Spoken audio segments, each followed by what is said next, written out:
¿Qué es Arpi? La historia de cómo surgió nuestra extraña y diferente familia.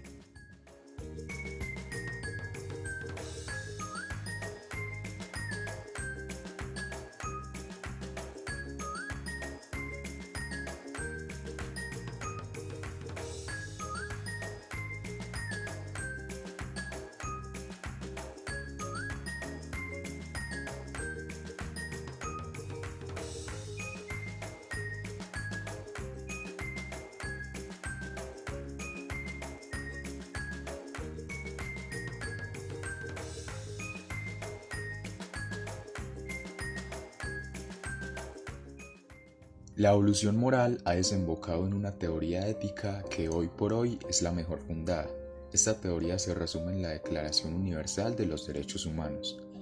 y se funda en la dignidad humana, en un modelo de ser humano y de convivencia que a todos nos parece verdadero y deseable. Pero eso no quiere decir que los derechos se respeten de verdad en todas partes. Hay muchos lugares del mundo en los que las personas no pueden expresarse con libertad, ni practicar su religión, ni tener un juicio justo, ni confiar en su seguridad personal, ni disfrutar de un trato igualitario. Especialmente graves son las violencias de los derechos humanos de las mujeres, los niños y las personas indefensas.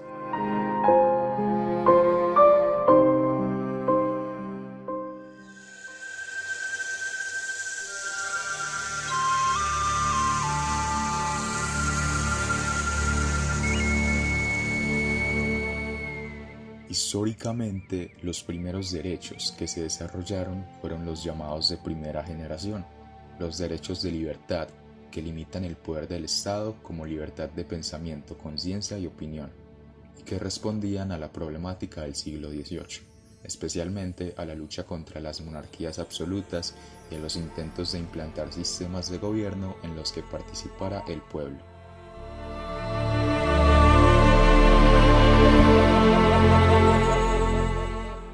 Si seguimos la idea de que los derechos humanos suponen una obligación moral de desobedecer las órdenes injustas, podríamos afirmar que los pueblos indígenas y su percepción de los derechos funcionan como una fuente de archivo dentro del acervo cultural latinoamericano, que en un momento especialmente convulsionando de la historia del continente, consignó los actos y espacios posibles de resistencia, los gestos de desafío a la impunidad del poder y la porfidia protección de una condición humana que debía ser de nuevo invocada como fuente y límite último de éste, sin referirse explícitamente a los derechos humanos, pero trabajando con las mismas fuentes de pensamiento y asumiendo mismas pretensiones éticas para construir recursos simbólicos que permitan proyectar un horizonte político de justicia y un modelo de convivencia más igualitario para nuestras sociedades.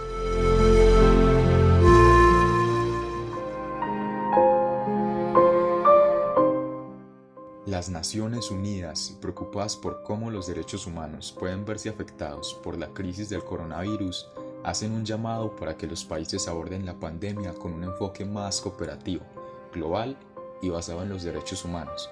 pues se ha calificado esta pandemia como una crisis humana. El COVID-19 no es solo un problema sanitario, también puede ser un virus que agrave la xenofobia, el odio y la exclusión. Existen informes acerca de la violencia física que sufren los chinos y las personas asiáticas, de los discursos de odio que culpan a minorías como los romaníes y a los hispanos de la propagación del virus, y de políticos que piden que no se permita el acceso de los inmigrantes a los servicios médicos.